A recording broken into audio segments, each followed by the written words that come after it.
अस्सलाम वालेकुम प्यारे दोस्तों, उम्मीद है आप सब ठीक ठाक होंगे और खैरियत होंगे। मेरा नाम है अब्दुल्ला और मैं इटली में 4th ईयर का MBBS का स्टूडेंट हूँ। और आज की वीडियो काफ़ी इंपॉर्टेंट होने वाली है क्योंकि आज की वीडियो में हम डिस्कस करने वाले हैं इटली में डेडलाइंस के बारे में। चूँकि जैसा कि आपको पहले ही पता है कि 17 सितंबर को हमारा IMET का एग्ज़ाम लाहौर में कंडक्ट होगा और इस वजह से काफ़ी स्टूडेंट्स परेशान हैं कि क्या अभी भी टाइम है इटली में अप्लाई करने का और कब तक टाइम रहेगा इटली में अप्लाई करने का। तो आज की वीडियो में यही डिस्कस होगा कि हम कब तक अप्लाई कर सकते हैं और जिन्होंने ऑलरेडी अप्लाई किया हुआ है उनकी समरीज कब तक फॉरवर्ड होगी या फॉरवर्ड होना शुरू हो चुकी हैं या नहीं। तो सबसे पहले जो स्टूडेंट्स पूछ रहे हैं कि क्या अभी जुलाई चल रहा है, क्या अभी भी हम अप्लाई कर सकते हैं? जी बिल्कुल, अभी भी हम अप्लाई कर सकते हैं। अभी तक सिर्फ 2 यूनिवर्सिटीज़ ऐसी हैं जिनकी डेडलाइन रीच हो चुकी है। एक यूनिवर्सिटी ऑफ रोम ला सेपियंजा है जो रोम में है और एक यूनिवर्सिटी ऑफ मसीना है जिसकी 7 जुलाई थी रजिस्ट्रेशन की डेडलाइन। ये 2 यूनिवर्सिटीज़ में हम अभी अप्लाई नहीं कर सकते। इसके अलावा जितनी भी मेडिकल यूनिवर्सिटीज़ हैं इटली में जो MBBS इंग्लिश में प्रोवाइड करती हैं उन सब में अभी हम अप्लाई कर सकते हैं। और इनमें से भी मैक्सिमम की जो डेडलाइन है वो 31 जुलाई की है और 31 जुलाई के बाद भी हम अप्लाई कर सकते हैं। अगस्त के पूरे पीरियड में हम यूनिवर्सिटीज़ में अप्लाई कर सकते हैं। तब भी हमारे पास 16 में से तकरीबन 11 यूनिवर्सिटीज़ होती हैं जहाँ पे हम अप्लाई कर सकते हैं और वो अच्छी यूनिवर्सिटीज़ होती हैं जहाँ पे हम अप्लाई कर सकते हैं। और इसके अलावा आपके पास डिफरेंट डेडलाइंस आ जाती हैं। कुछ यूनिवर्सिटीज़ की डेडलाइन अभी जुलाई की है, कुछ यूनिवर्सिटीज़ की डेडलाइन अगस्त की है, 30 अगस्त की। और इसके अलावा भी जैसे ही IMET की रजिस्ट्रेशन स्टार्ट होती है नॉर्मली 17 सितंबर को एग्ज़ाम होगा IMET का और इससे पहले हम एडमिशन के लिए अप्लाई कर सकते हैं। यानी अभी जुलाई, अगस्त और इवन सितंबर के महीने में भी हम MBBS के लिए अप्लाई कर सकते हैं 2025 इनटेक के लिए। और आपकी जो क्लासेस हैं नॉर्मली वो स्टार्ट होती हैं मिड अक्टूबर से मिड नवंबर के दरमियान। हर यूनिवर्सिटी के डिफरेंट क्राइटेरिया होता है। कुछ मिड अक्टूबर से यूनिवर्सिटीज़ एडमिशन और क्लासेस स्टार्ट कर लेती हैं, कुछ मिड नवंबर में स्टार्ट करती हैं। अगर आप अपना एडमिशन प्रोसेस मेरे थ्रू करवाना चाहते हैं, आप मेरी कंसल्टेंसी सर्विसेज ले सकते हैं। मैं पिछले 4 सालों से अल्हम्दुलिल्लाह इटली में MBBS के एडमिशन प्रोसेस डील कर रहा हूँ। MBBS और डेंटिस्ट्री ये दोनों प्रोग्राम्स के लिए IMET रिक्वायर होता है।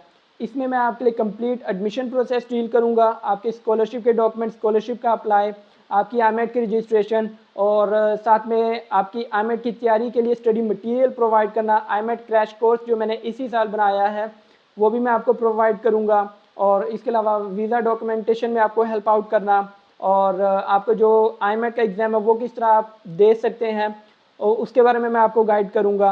और जब आपका एडमिशन हो जाए और वीज़ा प्रोसेस में मैं आपको हेल्प आउट करूँगा। फिर जब आप इटली आ जाते हैं यहाँ पे एयरपोर्ट पे रिसीव करना और यहाँ पे आपके जो इनिशियल डॉक्यूमेंटेशन होती है इटली में उसमें भी मैं आपको हेल्प आउट करूँगा। तो यानी एक पूरा प्रोसीजर इसमें आपको जो A to Z है मैं आपको पूरे प्रोसीजर में हेल्प आउट करूँगा अगर आप मेरे थ्रू काम करवाते हैं। और इसके अलावा अगर आप सिर्फ तैयारी करना चाहते हैं IMET की उसके लिए आप मेरा IMET क्रैश कोर्स बाय कर सकते हैं।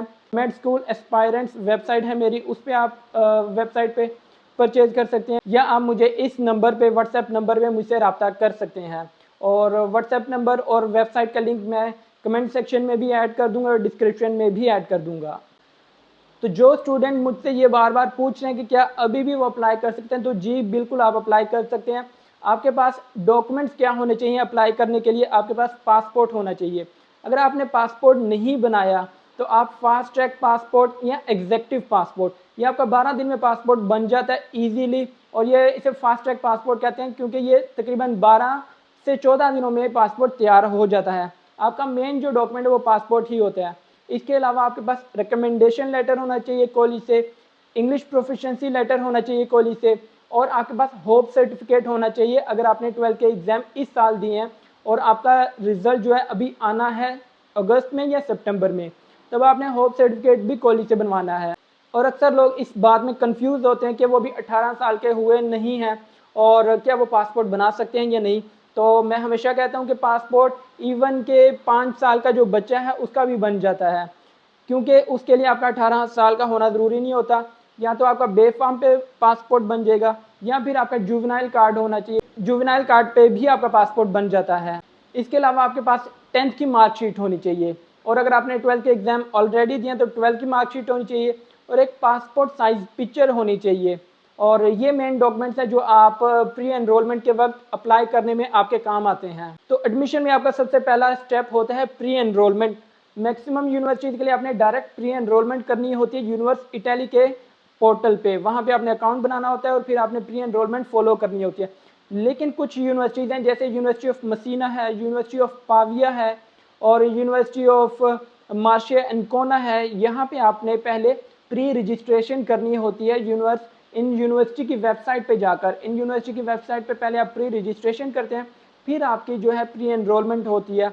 और इन यूनिवर्सिटीज़ की जिनका मैंने नाम लिया, इनकी कुछ ना कुछ जो है एप्लीकेशन फ़ीस होती है। यूनिवर्सिटी ऑफ पाविया की 35 यूरो एप्लीकेशन फ़ीस है और यूनिवर्सिटी ऑफ मसीना की 15 यूरो और यूनिवर्सिटी ऑफ मार्शे एनकोना की 10 यूरो एप्लीकेशन फ़ीस है। ये एप्लीकेशन फ़ीस आपने सबमिट करनी होती है। आपकी एप्लीकेशन जो है यूनिवर्सिटी को फॉरवर्ड हो जाती है, उधर से इवेलुएट होके आती है। आपको ईमेल जैसे ही रिसीव हो आप उसके बाद प्री एनरोलमेंट कर सकते हैं। जब आप प्री एनरोलमेंट कर लें उसके बाद आपने स्कॉलरशिप के लिए अप्लाई करना होता है। चूँकि स्कॉलरशिप का भी स्टार्ट हो चुका है प्रोसेस और डिफरेंट यूनिवर्सिटीज़ की डिफरेंट डेडलाइन है स्कॉलरशिप में भी। जिन स्टूडेंट्स ने DSU लाजियो डिस्को जो रीजन है उसकी स्कॉलरशिप के लिए अप्लाई करना है, यानी जिन्होंने यूनिवर्सिटी ऑफ रोम ला सेपिएंजा में अप्लाई किया हुआ है, उनका लाजियो डिस्को रीजन आता है और उसकी डेडलाइन है 22 जुलाई। यानी 22 जुलाई से पहले आपने स्कॉलरशिप के लिए अप्लाई करना है। और इसी तरह जिन्होंने यूनिवर्सिटी ऑफ कटानिया में अप्लाई किया, यूनिवर्सिटी ऑफ कटानिया की डेडलाइन है 10 अगस्त। इसके अलावा यूनिवर्सिटी ऑफ पार्मा और university of Milan, Pavia, Padova, इन यूनिवर्सिटीज़ की डेडलाइन तकरीबन आपकी चली जाती है 30 अगस्त तक। और स्कॉलरशिप से रिलेटेड भी मैं एक कंप्लीट वीडियो बनाऊंगा जिसमें जितने भी रीजन्स हैं उन सब की स्कॉलरशिप के जो डॉक्यूमेंट्स हैं उससे रिलेटेड मैं आपको प्रॉपर गाइड करूंगा। इस तरह आपने एडमिशन भी अप्लाई कर लिया, इस तरह आपने स्कॉलरशिप भी आपने अप्लाई करनी है। स्कॉलरशिप के बाद आपने अप्लाई करना है IMET के रजिस्ट्रेशन। IMET के रजिस्ट्रेशन के लिए आप अप्लाई करेंगे और IMET की रजिस्ट्रेशन भी यूनिवर्स इटली के पोर्टल पे होगी। और IMET के रजिस्ट्रेशन के बाद आपने एग्ज़ाम देना होता है IMET का। 17 सितंबर को आप लाहौर में एग्ज़ाम दे सकते हैं। अगर आप इंडिया से हैं, इंडिया में आप दिल्ली या चेन्नई, यहाँ पे टेस्ट सेंटर बनता है, 2 टेस्ट सेंटर बनते हैं इंडिया में, यहाँ पे आप दे सकते हैं। इसके अलावा जो लोग दुबई में वो दुबई में ही टेस्ट सेंटर दे सकते हैं। जो लोग सऊदी अरब में हैं वो जद्दा में टेस्ट सेंटर दे सकते हैं। जब आप IMET का एग्ज़ाम दे देते हैं तो रात को ही की पब्लिश हो जाती है, आपको की से अंदाज़ा हो जाता है आप कितना स्कोर अचीव कर सकते हैं। इसके बाद आपको तकरीबन 3 से 4 हफ्ते लगते हैं आपको ऑफिशियल रिज़ल्ट आने में। और जब ऑफिशियल रिज़ल्ट आता है तो उसके बाद 1 हफ्ते बाद अगर आप मेरिट पर आ जाते हैं तो आपको एडमिशन लेटर इशू कर दिया जाता है। एडमिशन लेटर इशू करने के बाद आपने जो है अपना वीज़ा प्रोसेस कंटिन्यू करना है, अपॉइंटमेंट की तरफ जाना है और अपॉइंटमेंट बुक करनी है। और वीज़ा के जो डॉक्यूमेंट्स हैं बहुत बेसिक डॉक्यूमेंट्स होते हैं और उसमें कुछ एक्स्ट्रा डॉक्यूमेंट्स होते हैं जो आपने खुद बनाने होते हैं, वरना आपके ज़्यादातर ओरिजिनल डॉक्यूमेंट्स ही लगते हैं, वो आपने प्रिपेयर करनी होती है। बैंक स्टेटमेंट प्रिपेयर करनी होती है और आपने वीज़ा फ़ाइल करना होता है। जब आपका वीज़ा फ़ाइल हो जाता है तकरीबन 1 से 1.5 महीना या 2 महीने आपके लग जाते हैं वीज़ा प्रोसेस होने में। जैसे ही प्रोसेस होता है वीज़ा आपको जो है वीज़ा इशू कर दिया जाता है। इसके अलावा आपने वीज़ा के साथ DOV भी अप्लाई करना होता है। सिंपली वीज़ा नहीं अप्लाई करना होता है, DOV भी अप्लाई करना होता है। DOV आपकी यूनिवर्सिटी जो है जहाँ पे आपने अप्लाई किया होता है एडमिशन के लिए, जहाँ पे आपको एडमिशन मिला होता है, वहाँ की रिक्वायरमेंट होती है। और DOV भी आपको एम्बेसी ही बनाकर देगी पाकिस्तान में। पाकिस्तान में जो इस्लामाबाद एम्बेसी है वो DOV बनाकर देगी। जो कराची का कौंसलेट है इटली का, उसके लिए वहाँ पे वो आपको DOV नहीं बना के देते। उसके लिए आपको जो है स्टीमिया या सीमिया आपने ऑनलाइन खुद अप्लाई करना होता है, जिसकी प्राइस 300 यूरो है नॉर्मल की और 400 यूरो है अर्जेंट की। तो ये आपने ऑनलाइन अप्लाई करना होता है। जो लोग सिंध या बलूचिस्तान से हैं उन्होंने सीमिया अप्लाई करना होता है। बाकी जो KPK से पंजाब से हैं उन्होंने DOV ही अप्लाई करना होता है जब आप वीज़ा के लिए अप्लाई कर रहे होते हैं। तो ये एक कंप्लीट ओवरव्यू मैंने आपको बता दिया पूरे प्रोसेस का। ये वीडियो बनाने का मकसद यही था कि आपको इन्फॉर्मेशन दी जा सके कि अभी भी आप एडमिशन के लिए अप्लाई कर सकते हैं। जुलाई में, अगस्त में, इवन सितंबर में भी एडमिशन के लिए अप्लाई किया जा सकता है।